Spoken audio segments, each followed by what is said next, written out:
Hi friends, Auntie Cuckoo here, and I am just going to show you guys how I take my tomato cages and make them into ghosts for Halloween. The preparations here have begun. First, I just pulled out some string lights that we keep on hand in a bucket, and I'm just going to start at the bottom. I just tie the wire in sort of a little knot and then just start stringing all the way around. This is kind of time consuming, but it's really cute when you finish. Okay, so I just wanted to show you guys, I literally just tie one little knot here. It's very loose, it comes undone, but make sure that you start with this down so that you can plug it in. So right now, guys, I just finished wrapping up the shorter one, and I just do the same thing. I tie off the top with a knot, and actually that gathers these pieces together. Looks a little like a teepee. And our cord is down here for plugging in. I am going to move these once I'm done wrapping the lights. In last year's version, I got a bunch of like plastic that I was throwing away. It was like a paint drop cloth sort of thing. You could also use newspaper and wad it up and make it into a head. This year I'm going to try the Dollar Tree ghosts that I picked up because they already have a foam head on them. So I'm going to go ahead now and wrap our taller one. So I decided I'm going to go ahead and put our little ghost over here off the side so the kids will walk down this walkway here. I'm washing my pumpkins, and this is kind of like our side yard so they won't get too messed with.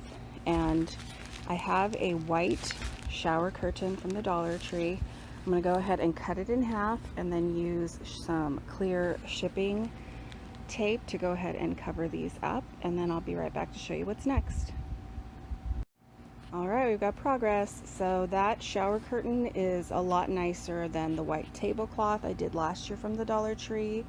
It's a lot harder to see through, so I think that'll look really good. I just poke them through the holes, guys. It's really easy, and then I use the tape to just secure it. Now I cut it in half. It was super easy to cut in half, but let me show you. It's not going to cover all the way in the back, but this is the back, so I'm not concerned at all about it. And I just kind of secure it with tape here and up here. And this one, it does cover almost all the way in the back. So now I'm just going to use this fabric I got a year or two ago. The kids had to do a project where they all had to dress up in a group as like Roman people. So we just use this to go over top of the plastic to make it look more ghostly. So I'm going to go ahead and attach those. Okay, so I wanted to show you guys, I have the fabric draped over our tablecloth from the Dollar Tree. And then last year I got this muslin, or not muslin, guys, what is this? Cheesecloth. It's similar to creepy cloth, but I actually got it in the kitchen section at the Dollar Tree around Thanksgiving. And what I did to secure my sheets or my fabric is I just use some binder clips, and it'll hold it on there nice and sturdy. And then, so last year I had this round wad of plastic. It looked like a head, but I had that there, and then I did the fabric over it, and I then wanted to put this cheesecloth over it just to make it more ghosty and flowy at the bottom. And so last year I did not have the ghosts from the Dollar Tree, so I just cut out little shapes of felt, and we did Elmer's glue to make the little faces. So this year I'm going to go ahead and drape our larger ghost, and then we'll use our Dollar Tree ghosts on top on these spikes, and they already have faces on them. Alright, so I have the ghost on top of our tomato cages. They have a foam head on the inside, so it was easy to just stake them onto the top. And then they have these little arms that you can spread out. So I did that, and I don't think they're going anywhere. I think they're just gonna do fine. And I did this last year as well. I just zip tie a little pumpkin.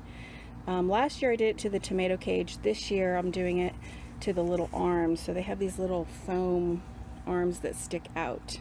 So that way it kind of looks like a ghost going trick-or-treating with their parent. And hubby's gonna run a cord for me, so we'll show you guys these all lit up tonight when it's dark.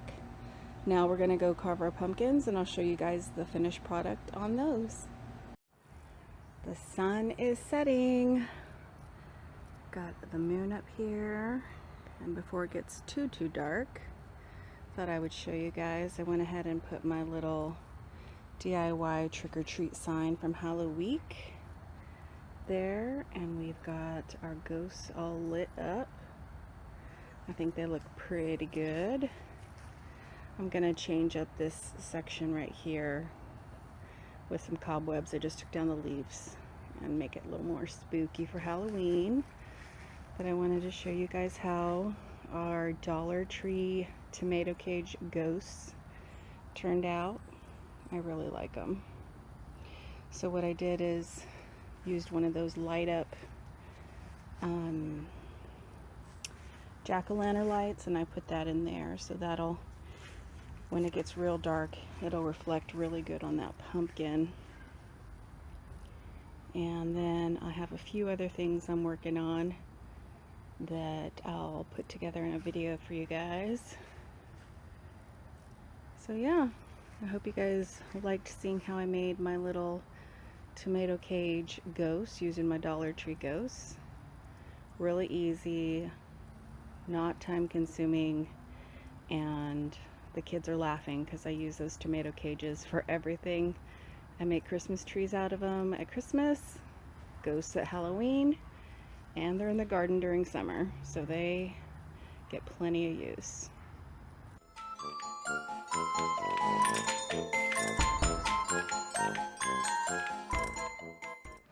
So I'm just bleaching our pumpkins. I add a little bit of bleach, well, not a little, honestly, to some water in a bucket, and you just get them nice and covered for a couple minutes, and then I'll do the other ones, and then they don't rot as fast. We did it 2 years ago and it really worked.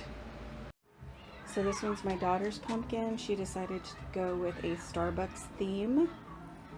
My son did a vampire, and my other son did a witch.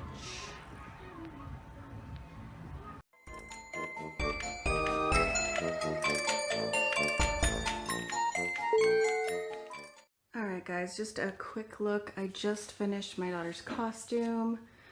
So this was a little clearance dress we picked up. I went to the screen printers in town and had them put this on. And then what I did was I got tulle. It's glittery. I don't know if that'll come off on camera. I just sprayed it with hairspray, and I just bunched it and stitched it on all the way around. So that is the whipped cream on the Frappuccino. And she wanted to be a unicorn Frappuccino. This is way too big for her. So I offered to stitch the ribbon on in a swirl, but she said she just wanted to use the ribbon as a belt. So this is the dress, and then I'll go ahead and show you guys the headpiece. So this is her straw. So I ended up using the headband off of the little witch's hat from the Dollar Tree, and I just covered it in the same ribbon, and then I just bunched tulle around. And this is the green folder from the Dollar Tree. I just put it in a circle, glued it together, and then it was kind of a weird shape, so I made this little center circle and glued it along the edges so it kind of would hold its shape really good. So that's her little straw to her Frappuccino, and I'll try and insert a picture of her wearing it. So this is what I used to make our headband. I hauled this folder from the Dollar Tree, and my daughter ended up being a unicorn Frappuccino. I added some sequins around her tulle. This is our little guy, and he wanted to be a skeleton gangster, so that's what he was. And our oldest was a hooded horse, and all the little kids really enjoyed it when they came to the door.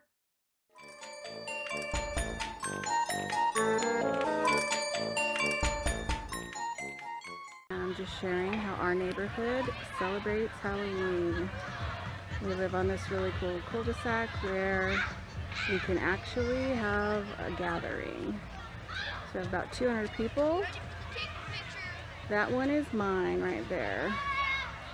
So we've got all the lights lit. We've got all the inflatables up. The ghosts are going. We've got everything ready for our trick-or-treaters. So we decided to use a few of our Halloween costumes and throw them on our scarecrows.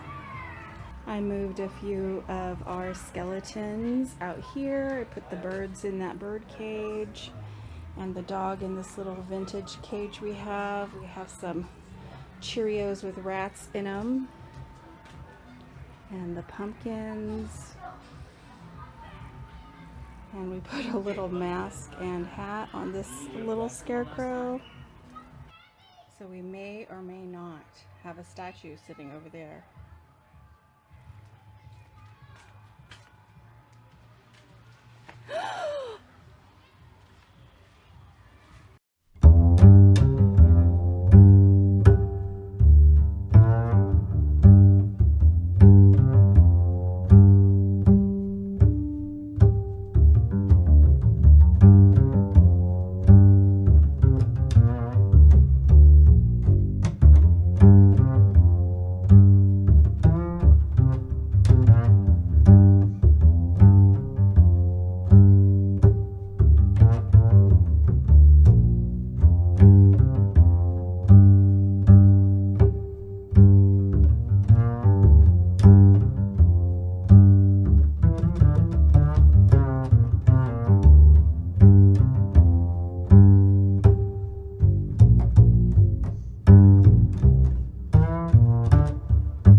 It's the spooky Halloween.